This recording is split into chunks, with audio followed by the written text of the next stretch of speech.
네, 코로나19 신규 환자가 300명대 중반으로 감소한 가운데 정부는 다음 달 초 도입될 것으로 보이는 이 화이자 백신 접종을 위해서 접종센터를 설치하는 등 준비를 서두르고 있습니다. 한영규 해설위원과 함께 코로나19 백신 준비 상황 알아보겠습니다. 어서 오세요. 어서 오십시오. 이번 주 초에 500명대였잖아요. 네. 그런데 300명대 중반으로 떨어졌어요. 네. 네. 그 이번 주 일요일은 500명대에서 시작을 해서 예. 그 이후에는 300명대 후반, 400명대 초반 이렇게 등락을 거듭하다가 예. 오늘 0시 기준으로 346명, 300명대 중반 아래로 떨어졌습니다. 그 최근 감소 추세가 계속 이어지고 있는데 예. 3주 연속으로 100명 이상씩 줄어들고 예. 있고요. 최근 일주일 하루 평균 국내 발생 환자 수도 405명까지 떨어졌습니다.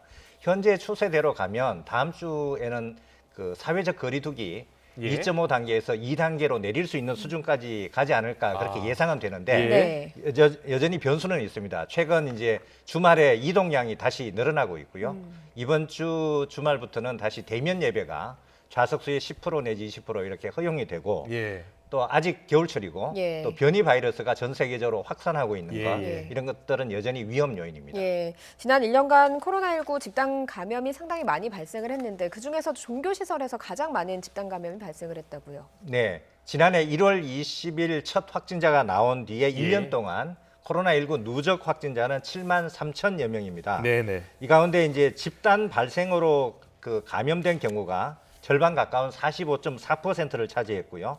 그 다음은 확진자 접촉이 한 27.6%, 감염 경로를 모르는 조사 중인 비율이 약 18.4% 이렇게 나왔습니다. 예. 네. 다시 이제 집단 감염 가운데, 집단 발생 가운데 보면 종교 시설이 가장 많았고요. 예. 종교 시설과 그 신천지를 합치면 약 11,000명이 넘는 사람이 감염됐습니다. 네. 다음은 이제 요양 시설, 직장, 의료기관 순이었는데 그 요약을 하면 이른바 산밀 환경, 그러니까 밀폐된 곳에서 밀집해서 밀접한 접촉을 하는 환경에서 예. 마스크를 쓰지 않을 경우에 이제 감염 위험이 가장 높은 것이고 네. 그래서 이제 마스크 쓰기, 뭐 손소독, 거리두기, 어떤 환기 같은 기본적인 방역 수칙이 가장 중요하다고 할 수 있겠습니다. 예, 네. 알겠습니다. 이 등교 중지가요, 방역에는 효과가 적다. 이 정은경 질병관리청장이 이 논문을 냈는데 아이들의 등교를 확대해야 한다는 목소리가 커지고 있다고요? 네, 그 정은경 질병관리청장이 예. 그 한림대 의대 사회의학교실 연구팀하고 같이 함께 발표한 그런 논문인데요. 예. 네. 지난해 이제 등교 수업이 5월부터 재개가 돼서 5월부터 7월까지 소아 청소년 확진자 127명을 분석을 해봤습니다. 예. 그랬더니 학교에서 감염된 경우는 3명, 비율로는 2.4%에 불과했고요. 절반 가까이는 가족과 친척을 통해서 감염이 됐습니다. 그 다음에는 이제 학원, 개인 교섭, 노래방, 교회 같은 다중 이용 시설에서 이제 감염이 됐다는 게 확인이 됐고요. 예. 이제 다음 주에는 아마 전국 초, 중, 고등학교 가운데 절반 가까이가 아마 개학을 할 예정이고 예. 3월 신학기를 앞두고 있어서 그 등교를 좀 더 확대해야 되지 않느냐 하는 목소리가 실제 커지고 있는데요. 네. 왜냐하면 지난해는 그 3분의 1 등교 또는 뭐 3분의 2 등교 그랬었죠. 또 감염자가 나오면 학교를 폐쇄하고 전부 이제 원격 수업 이런 식으로 운영을 했는데 예. 그러다 보니까 학생들 간의 학습 격차가 오히려 커졌고 학생들이 친구도 잘 모르고 또 우울감을 호소하거나 예. 예. 좀 그 사회생활 그런 능력이 좀 떨어지는 예. 그런 문제들이 나타났고 학부모들은 돌봄 문제가 이제 심각해졌고 예. 이런 여러 가지 문제점이 나타났습니다. 아마 그 교육부나 방역 당국도 적극적으로 검토하지 않을까 싶습니다. 예. 알겠습니다.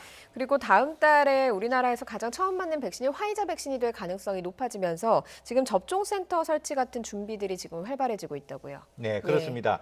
그 이제 코백스 퍼실리티라고 국제적으로 그 백신을 공동 구매해서 예, 배분하는 예. 그 프로그램이 있는데 예. 그걸 통해서 우리가 1,000만 명분 백신을 들여오기로 했고 예. 그중에 첫 번째 물량이 그 다음 달 초, 2월 초에 설 전에 들어오지 않을까 그렇게 예상이 되고 있고 네. 근데 그 백신은 화이자 백신일 가능성이 높습니다.